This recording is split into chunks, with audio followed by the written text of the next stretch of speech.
If Zatanna and Wonder Woman hope to escape Otherworld, they'll have to go directly through their most hated foe, the Upside Down Man. What'll happen next? Well, let's hop into the pages of Justice League Dark issue number 25 and find out together. Alrighty then, so this issue actually opens up with a flashback to Zatanna's youth, in particular the day in which she learned the harshest truth of magic, and that is despite how freewheeling and dealing it can be, there is almost always a price for bending the world to your will, especially when it comes to matters of life and death, like when little Zatanna tried to save the life of a dead rabbit. Her father ended up taking the equivalent exchange hit that day, and now, many years later, Zatanna finds herself in a very similar position, trapped in the demonic Otherworld, trying to save her father Zatara's spirit from the Upside Down Man. Now, the Upside Down Man has been more or less the de facto villain of Justice League Dark since this whole thing began, and this is the first time really that Zatanna and Wonder Woman have been able to meet him head on. Of course, challenging him in his own realm where his powers are at their absolute strongest was a pretty dumb idea. Then again, though, all magic is amplified here, meaning that Zatanna, who is a force to be reckoned with in her own right, is damn near supercharged here.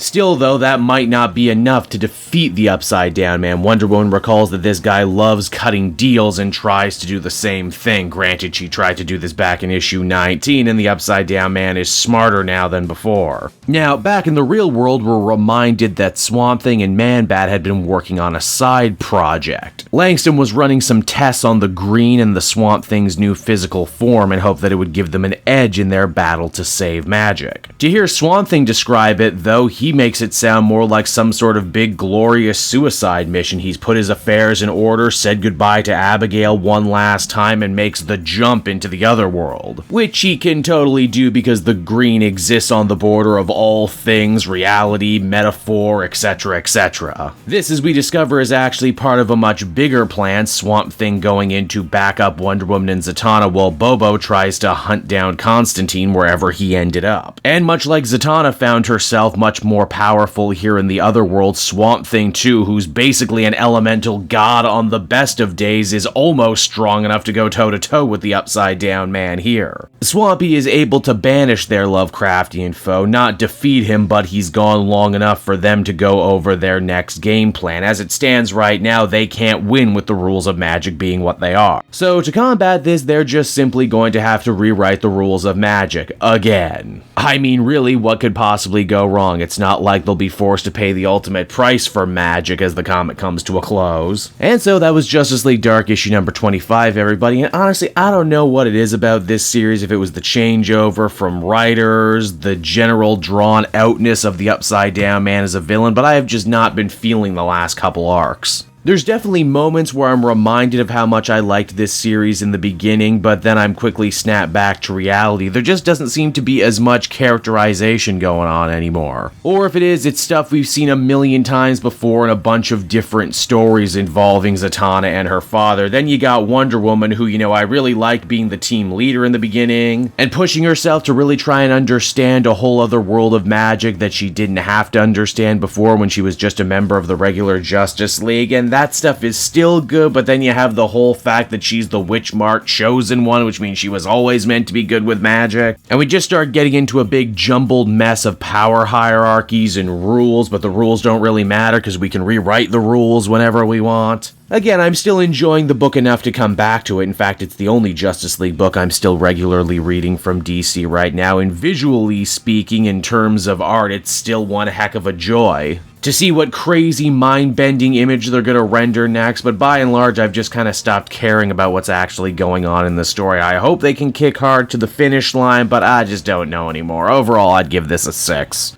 Hey there everyone, it's your pal Cape Joel again, and if you're seeing my face right now, that means you watched to the end of the video, and I'll always be grateful for that. Retention helps in this crazy YouTube game, and so does becoming a patron. If you head on down to the description, you can find a link to my Patreon page. Recently just redid all the tiers, a lot of cool stuff offering up there, exclusive commentaries, exclusive polls, behind the scenes concept art for Capes and Quest, that's the brand new D&D show I've started soon. Never been a better time to become a patron. You can become a patron for as little as $1 a month and help the channel grow and, help me continue to deliver content like what you just saw. So I want to thank you all, and I will see you again next time. Bye-bye.